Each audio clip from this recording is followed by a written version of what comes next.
grateful for you. Thanksgiving is tomorrow. It's a time to be grateful. What are you grateful for? Oh, thank you. They said me. Anyway, I told you guys that I hosted the red carpet for the 2013 Soul Train Awards.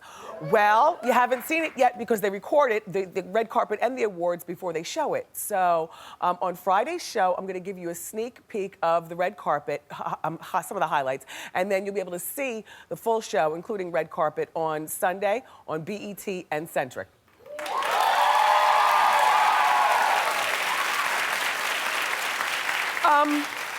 I know we haven't talked about Amanda Bynes in a long time. When last we talked about her, we were all watching her go into court with a messy wig on and, you know, not in the bed. Well, that's one of the many pictures that we've seen of her in recent months. But we laid off Amanda because she was supposed to be getting treated and she stayed under the radar.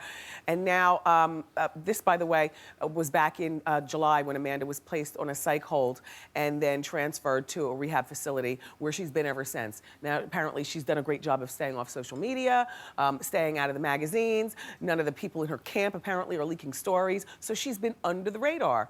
Well, here's the update. Amanda is doing so well that they expect her to leave rehab by Christmas.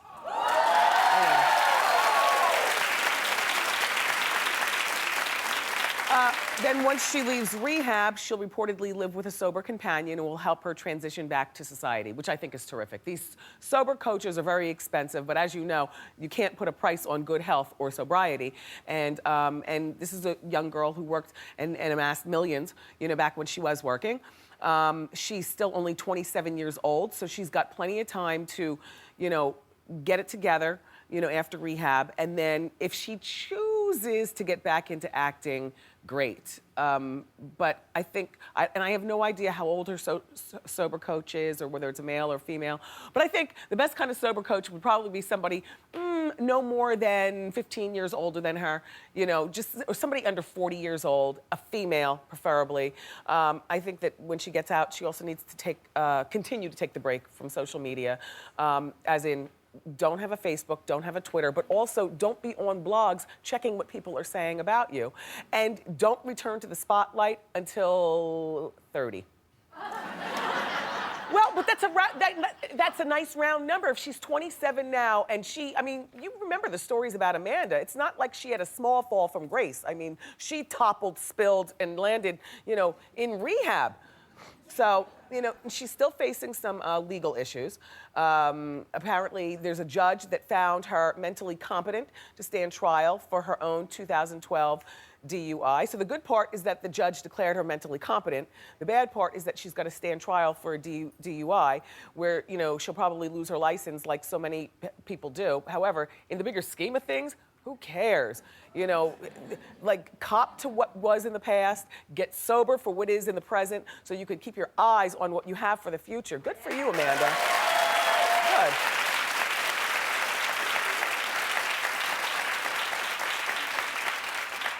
So, Hugh Hefner's marriage, they say, might be on the rocks. Gee, you think? There's Hefner. Hugh is 87 years old, 60 years older than his 27-year-old wife, Crystal. Well, Crystal's reportedly bored with him. Hugh reportedly never wants to go out. And their nightly routine is dinner at 6, followed by you know, watching TV or seeing a movie in bed. Don't you remember when Kendra and those girls lived with him, though? They would watch those movies, but it'd never be anything, you know, like of today, like Hunger Games. It's something like The Great Gatsby, and I'm not talking about the Leo one. I'm talking about the crackly black and white one, you know? Anyway, so, yeah. There's a rep for Hugh who says that there is no looming divorce. There is no looming divorce. What do you think a 27-year-old girl marries an 87-year-old man for? Money, of course. Not even the sex, it's money. And I don't care if there's an ironclad prenuptial agreement where she gets nothing at the dissolution of this marriage. He's already given her more than she had going in, because now we know Crystal. She's had access to like the best boutiques, I'm sure, in Beverly Hills, you know, front tables at wherever she wants to eat, you know, a fleet of foreign cars that I'm sure she drives, the best gym memberships. I mean, she gets something out of this, and Hugh gets, at this point, not even the delight of being surrounded by younger girls, because I think that people are laughing at you, Hugh Hefner. People are laughing. And I don't understand why you married her to begin with. I heard her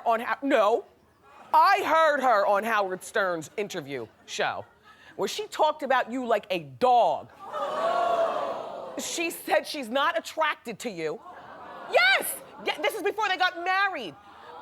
Yes! And she allegedly escaped from the house like in the middle of the night, and she's talking to Howard. Drum it up on the Google Schmoogle, and you'll find out. She talked about how she had to plot her escape from the house, and she's not attracted to Hugh, and the sex only lasts for 2 seconds. And I'm just like, well, why did you marry her? I mean, Crystal, while it's not looking too good on your character, you win, because you still tricked him, and you're still married. Let's move along.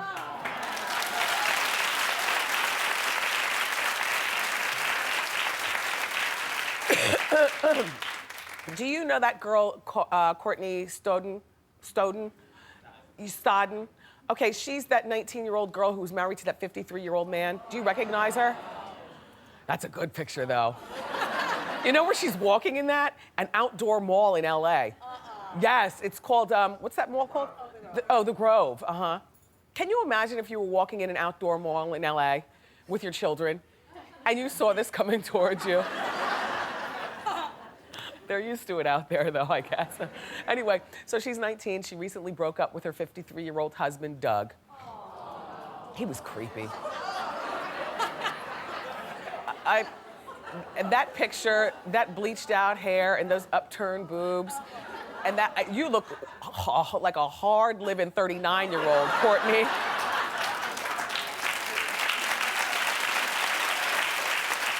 I think you more look your age when you have it not so blonde and also flat ironed, like when you were walking in the Grove. Yeah, you probably look more your age there. Anyway, go back to you and go back to her and her creepy ex-husband. Do you remember when they went on couples therapy on VH1 and they made everybody feel weird because Courtney would come around the other couples dressed like this, and she wears those gigantic lucite shoes with the gigantic platform. It was making everybody feel weird. And Doug does nothing basically but, pet her and encourage her to be the Courtney. And everyone was feeling weird in the house, including Too Short and his wife, And Too Short blows the whistle, ooh, ooh. So it's tough to make him feel weird about the human body. But anyway, Courtney has moved on from this 53-year-old husband of hers. And it looks like, though, she does have a type, and it would start with being in his 50s. And, oh my God. Him or her you want on, because I can't figure out. He's like Dracula.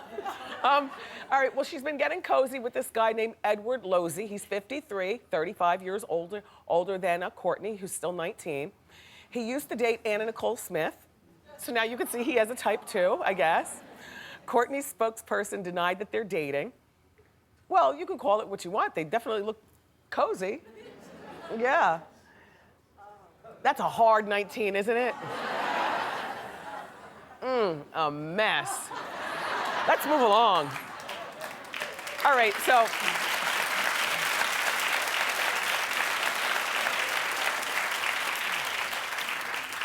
It's only been like 2 weeks since Kelly Clarkson announced her pregnancy, and now she's already talking to Parade magazine about her post-baby weight.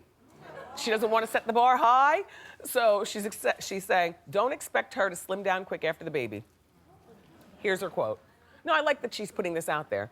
It takes off the Hollywood pressure of it.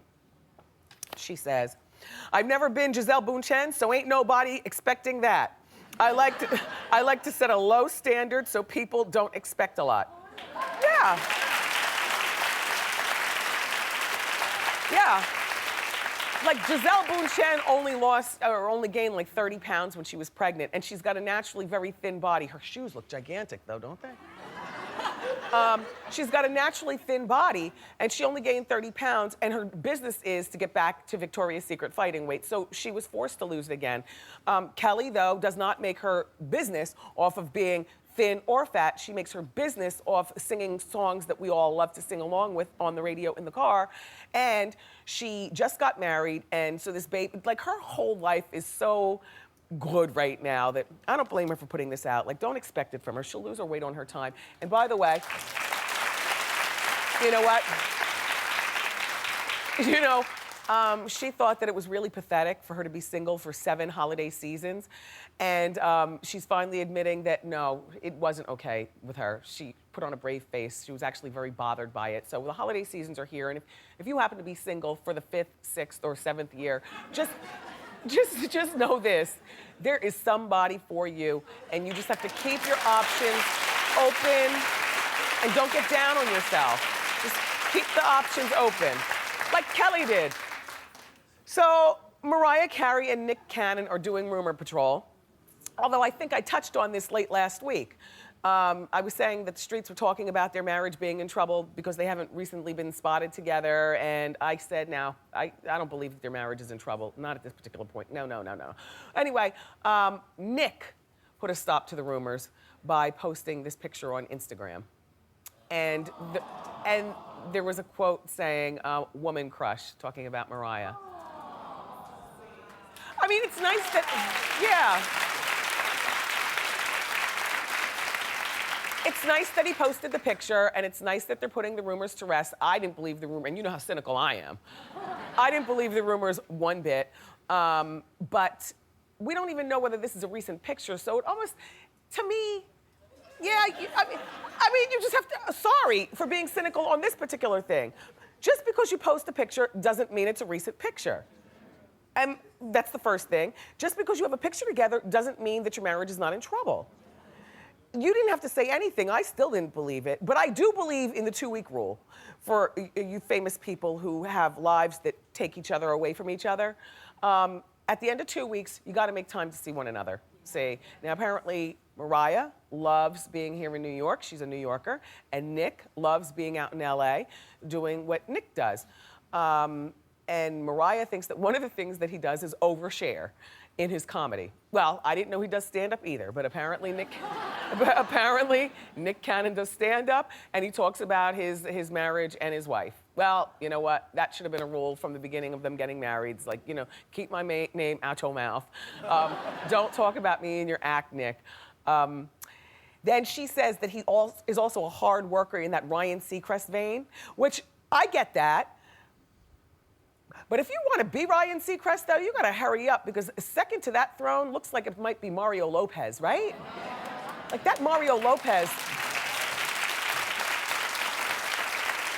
Mario Lopez is setting fertile ground for what could be a really long career in front of all of us as just a cute guy who doesn't offend us. Like Ryan Seacrest, you know what I mean? Nick is a little goofy. I had a hard time believing their marriage was a real marriage when they first got married 5 years ago, and I was talking to some of my staffers, and many of them are lambs, which that's Mariah's super fans, lambs. Many of them are lambs, and they had a problem believing that she married Nick in the beginning also. Except she's got that goof with her. Remember they redid their vows at Disney, at the princess thing, and they're always in costumes, laying around in the backyard. They're a good couple. I don't believe that their marriage is in trouble, though. I say all that to say. Let's move along to Brooke Hogan, shall we? Well,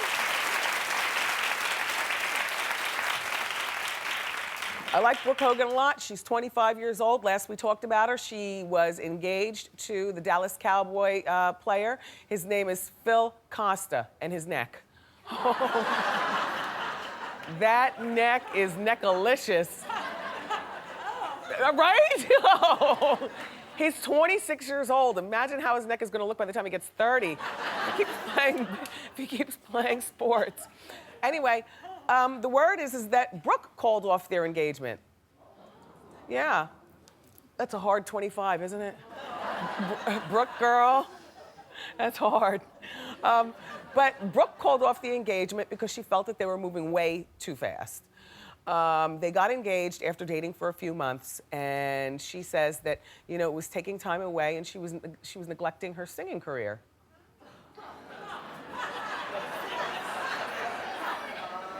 You know what? Let everybody have their dreams, ma'am.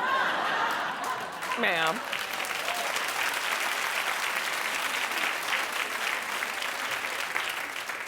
Apparently, Brooke is still with that singing thing. And so she's moved to LA to spend some time with her mom, Linda, and to get back in the studio to get that album done so you can buy it.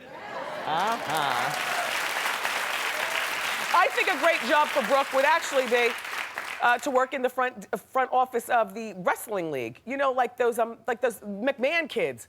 You know, Vince McMahon, none of his kids are up here twerking. All his kids are helping in the family business, and they all seem to really love it. Yeah, they work there at the McMahon Enterprises, and, you know, the daughters, the sons, they all do. None of them are out there wrestling. They're all back there with the ad machine, doing the smart work, doing the smart work. You know, that wouldn't be a bad job for Brooke to have. Anyway, Brooke, good luck with your plans.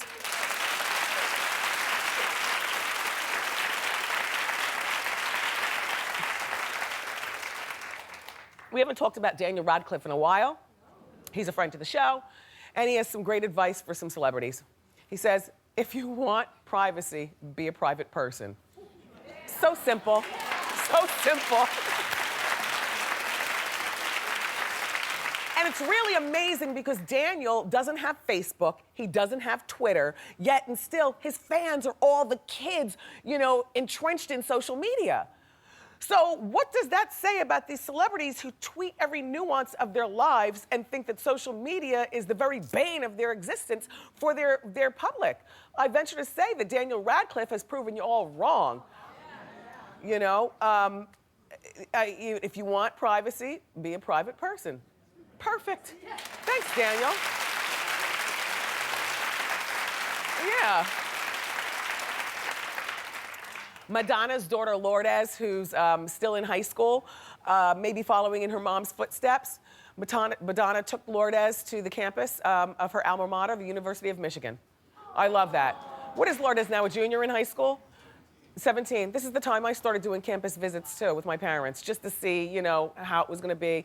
You know, because applying for schools, and I'm sure this is not Madonna's thing, but this might be your thing, I know it was our thing. The application process, even back when I was applying, was like $50, $75, $125 a pop to just apply to schools. So to reduce your amount of applications, what I know me and my parents did, we planned in my junior year, like, maybe 1 weekend a month, we would go visit a different school just to get a campus tour, to feel it out, to see if this is maybe where I want to apply. I like this. Anyway, so Lourdes reportedly is interested in the musical theater program there at the Michigan College where her mother went. Now, her mom was only there for 1 semester and then decided it wasn't for her. She had to blow out. But at least she made the attempt, and she left college after that 1 semester to come to New York and become the Madonna that we now know.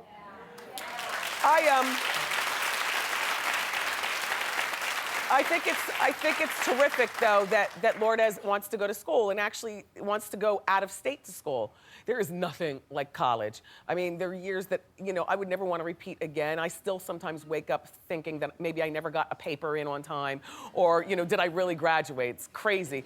But between, all right, yeah, sure, there's the academic part of it and, you know, the place that puts you on the path to be, you know, the school teacher or the nurse or whatever it is that you want to be when you grow up. But the social aspect of college, particularly when you leave the state where you were being raised, in other words, for her, it would be New York, like go to Michigan, live in the dorm, at least live in the dorm for, you know, the first half of your freshman year before you move off and get a fly off-campus apartment that your mama pay for. Because as soon as you move off campus, you lose the whole mix of being in college. Don't you remember putting on your house shoes and walking down the hall with that bucket full of stuff?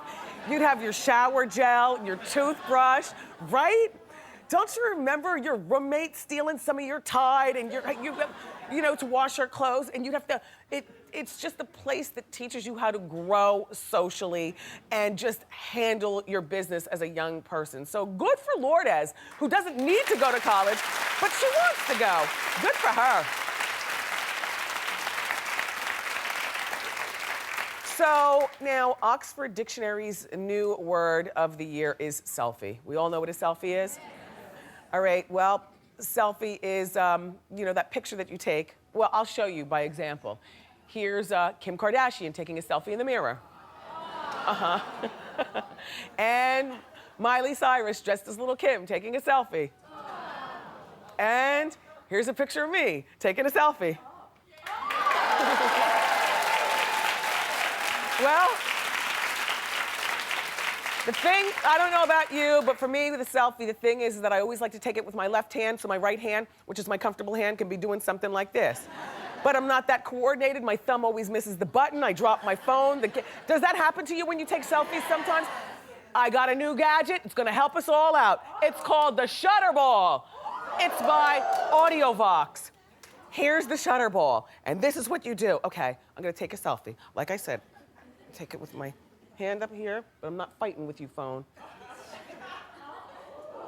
Wait, no, hold on, hold on. Watch me take the picture. Well, all the way over here, look.